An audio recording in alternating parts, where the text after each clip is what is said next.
They smile for the cameras, talk about peace, and shake hands at summits. But behind the velvet curtains of democracy, US presidents aren't just heads of state. They're glorified weapons salesmen.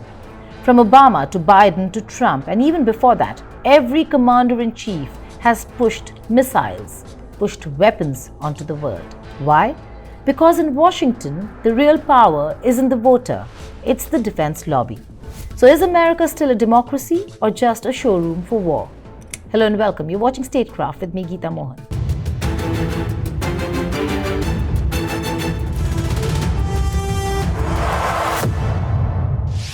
In July 2025, NATO agreed to something: to raise defense spending to 5% of GDP by 2035.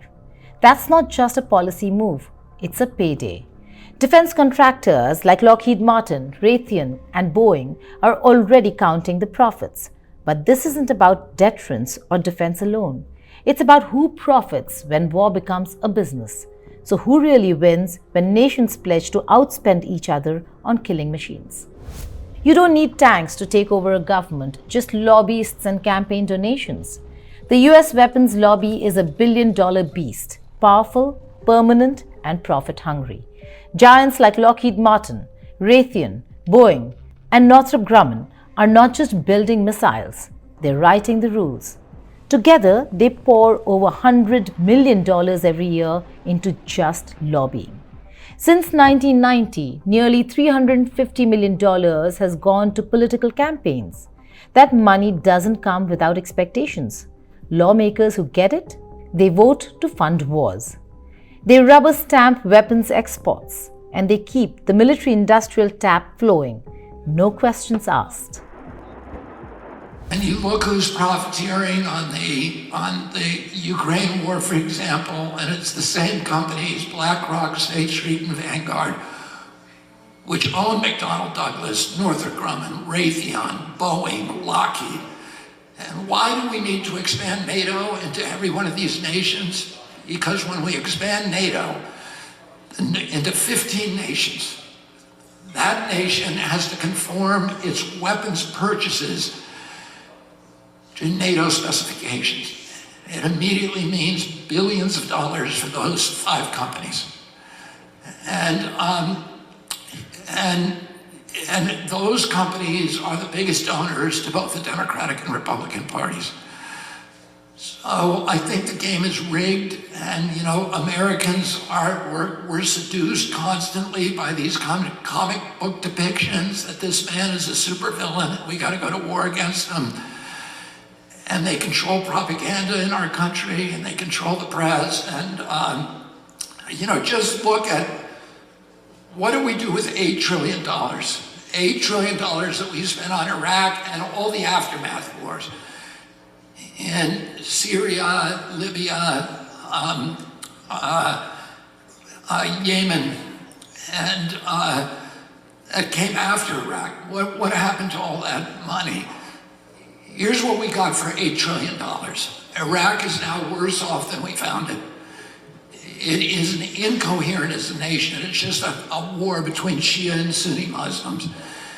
And it is now a proxy for Iran, which is the worst possible outcome that we could have had for the region. What keeps this machine running isn't just ideology, it's jobs. Defense contractors are strategically embedded in congressional districts. Cancel a weapons program and you're not just cutting missiles, you're killing local employment. That's how the lobby captures both sides of the aisle, turning even the most peace-loving representative into a quiet foot soldier for war. The United States is the world's largest military supplier. It's the world's largest arms trader. It has the maximum number of defense companies in the world. Overall, all the countries of the world spend something like $2.2 trillion in defense every year. The US accounts for something like 43% of that, and this figure is increasing every year. Now, war is an extremely profitable business for the military-industrial complex. In fact, the military-industrial complex, that terminology arose from the United States itself, from one of their wartime presidents, or wartime generals who became President Eisenhower. He warned of the rise of the military-industrial complex, and today it's the US military-industrial complex that seeks to create a lot of profit out of wars. And given the number of wars that are raging across the world, we have the Russia-Ukraine conflict, which has seen Ukraine become the world's #1 arms importer. India used to be the world's largest arms importer until recently, but now we have become increasingly self-sufficient in meeting our defense requirements. It's the Ukraine which has climbed to the top of the charts of arms imports. Now, Donald Trump is asking NATO countries to spend something like 5% of their GDP on defense. Now, that is going to increase the profitability of a lot of American companies. The top 100 defense companies in the world account for something like $600 billion worth of arms sales every year. There's a lot of money to be made of this. The United States, of course, all the top 10 companies, majority of them are American companies. The Arms Export Control Act. It was designed to give Congress oversight, but it's becoming a joke. Congress barely debates arms sales anymore. Most are waved through with bipartisan silence, especially when they mean jobs at home and strategic influence abroad. Military-industrial complex was coined by an American president, President Eisenhower, who actually warned of the dangers of a military-industrial complex that he saw being built before his eyes. And this military-industrial complex actually came about during the Second World War, when very interestingly the United States entered the war and discovered that they didn't have the industrial capacities that they would need to fight this war. And therefore, they turned to, believe it or not, to the American car companies like Ford and General Motors and all of them. And they got these industrialists into making weapons of the warplanes, the tanks, the merchant ships, the warships. All of those things were made by the American private sector. That began in the 1940s. And then once the war ended, you saw the Cold War with this new phase of rearmament, where the military-industrial complex, which was this gigantic private sector behemoth that the United States had created during the Second World War, it became a self-sustaining giant.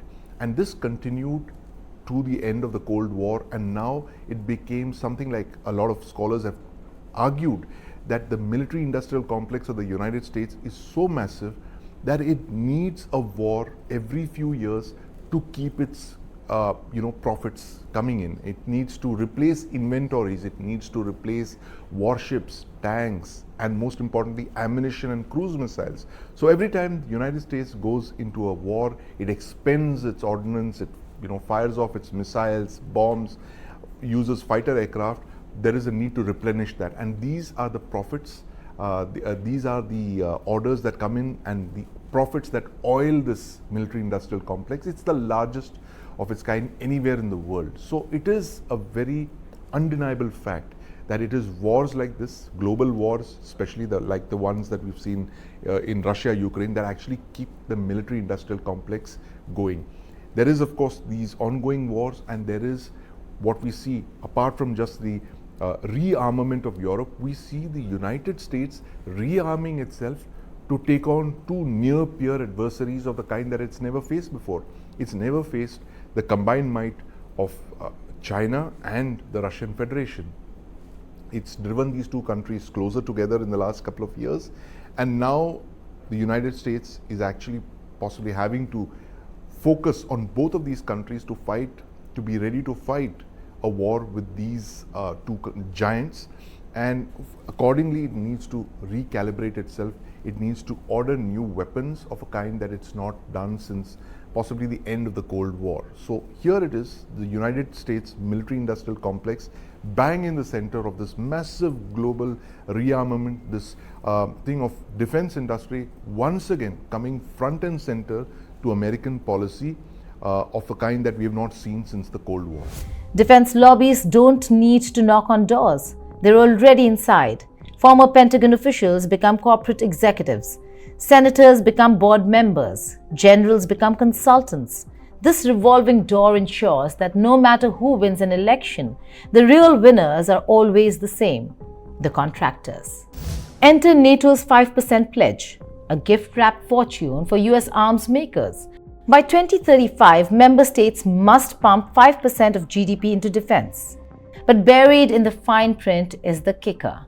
3.5% goes directly to military capability, code for weapons and gear, much of it made in the USA. That means fighter jets, missile systems, drones, cyber tools, and armored vehicles, all products offered by American defense titans. The US isn't just a member of NATO, it's the store. Trump, Biden, and every US official have pressured Europe to buy American. Trump said it out loud, Biden said it quietly, but the result is the same. NATO's military modernization is being outsourced to American factories, with European taxpayers footing the bill. And that remaining 1.5%, it's for defense-related infrastructure. That sounds civil, but it includes ports, highways, and cyber grids, all things that can be used to move troops or launch operations. Construction firms, tech giants, and logistics companies, many with defense ties, are circling this pot of gold. This isn't just about more tanks. It's about transforming entire economies into appendages of a war machine. Schools and hospitals might suffer, but arms factories and military logistics hubs will thrive. And once locked into this pipeline, few nations will find a way out. Trump never pretended to hide it. At NATO summits and pressers, he bragged about the incredible Patriot missile systems, how effective, how in demand, how scarce. When Ukraine begged for more Patriots, Trump promised to see what we can do, all the while spotlighting the US as the only source. BBC News Ukrainian. Where are you from? I'm from Ukraine. Oh, so my question to you is whether or not the US is ready to sell anti-air missile systems Patriot to Ukraine. We know that Russia has been pounding Ukraine really heavily right now. Are you living yourself now in Ukraine? My husband is there. Wow. And I can see you're very, it's amazing. And me with the kids, I'm in Warsaw actually, because he wanted me to be. Is your husband a soldier? No? He is. He's there now? Yeah. Wow. That's rough stuff, right? That's tough. And you're living here? In Warsaw. And you're a reporter? I am. Good. So let me just tell you, they do want to have the missiles, okay, as they call them, the Patriots. And we're going to see if we can make some available, They're very hard to get. We need them too. We were supplying them to Israel. And they're very effective, 100% effective. Hard to believe how effective. And they do want that more than any other thing, as you probably know. That's a very good question. And I wish you a lot of luck. I mean, I can see it's very upsetting to you. It wasn't just about helping Kiev. It was about selling the Patriots. 7 more batteries, Zelensky said, and they might survive Russia's barrage. Trump made sure the world knew the US made the best. To allies, he said, buy American. To manufacturers, he said, you're welcome. His approach was transactional, unapologetic, and brutally effective. Diplomacy became marketing. Foreign visits became product launches. Ukraine's war became a business opportunity. Biden, on the other hand, played diplomat. But look at the receipts. Under his presidency, Ukraine received HIMARS rocket systems, Patriot and NASAMS interceptors, long-range artillery, Abrams tanks, and even training for F-16 fighter pilots. Biden didn't just authorize arms transfers, he expedited them. He used drawdown authority, coordinated global coalitions, and secured bipartisan support to keep the conveyor belt of weapons moving. His defense packages were battlefield-tailored, but every shipment was also a sales pitch. Every missile fired was a billboard for American firepower. Biden's emphasis on coalition building disguised the fact that the US still dominated the military supply chain. Every allied shipment echoed US strategic goals. Every bullet bore the mark of the American defense industry. Obama talked about peace. He even won the Nobel Peace Prize.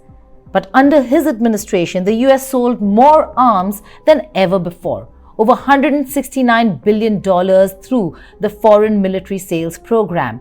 Drones, fighter jets, missiles, precision-guided munitions, and even small arms were sold across the globe, from Saudi Arabia to Israel to Asia. Even as Obama pushed for non-proliferation treaties and drone oversight, his government exported UAVs and modernized the nuclear arsenal. He talked disarmament and signed deals, but delivered firepower at record sale. He signed the Arms Trade Treaty, but left landmine bans untouched. He criticized foreign wars, but enabled proxy conflicts. And every sale made his promises of peace ring hollower. Let's be clear. The arms business is not a sideshow in American politics. It's the engine.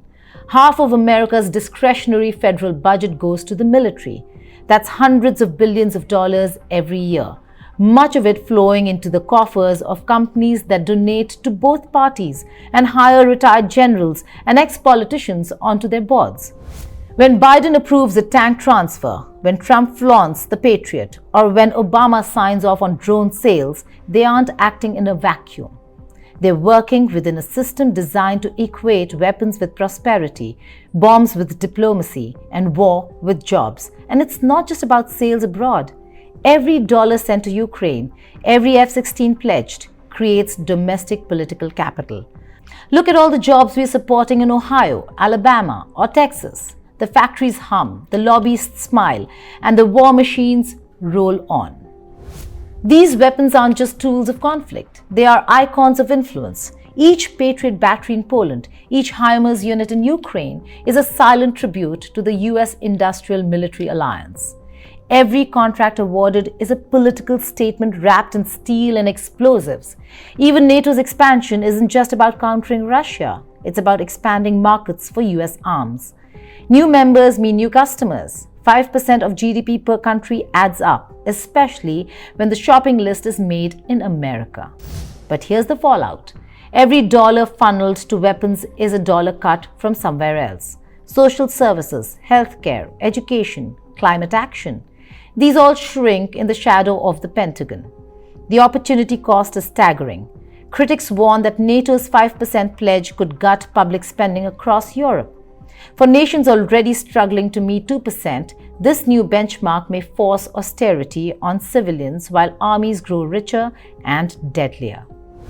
Yeah, so they're committing to 5% of GDP on defense spending, and that's going to get broken down into 3.5% of what's called core defense spending, which is, troops and weapons, and 1.5% of what is termed defense-related spending. Now, that could be anything, and that's where a lot of the detail lies in what you define as defense-related.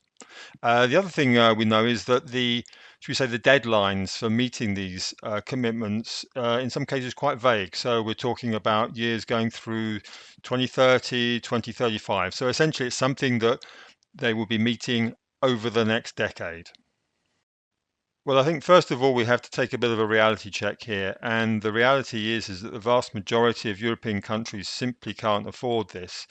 They have debt mountains already at around 80% of GDP. In the case of Britain, it's about 100% of GDP. One notable exception is Germany, which after years of fiscal frugality has got pretty solid public finances. But for the rest of them, this is going to squeeze their public finances in such a way that is politically untenable. We're talking about either very hefty tax hikes or cuts to spending that will be extremely unpopular with their voters. And remember that a lot of these governments are facing threats from the far right and other populist parties. So these are in many ways cuts that are simply politically not doable. The final point is perhaps if you want this, but I mean, it's the leeway. So basically there's scope for creative accounting here as well. So what you define as defense related. So for example, in France, there's a discussion as to whether you can include gendarmes, the policemen that you see on country lanes in France, whether or not they can be included in military expenditure, believe it or not. In the hierarchy, they actually report into the defense ministry, but their budget at the moment is outside defense spending. Now, if you were to bring in items like that into what you count to your defense spending, obviously you're making that target a lot easier. And I suspect we're going to see quite a lot of discussion about that type of imaginative accounting over coming months. Then there's the risk of escalation. When defense budgets balloon, so do tensions.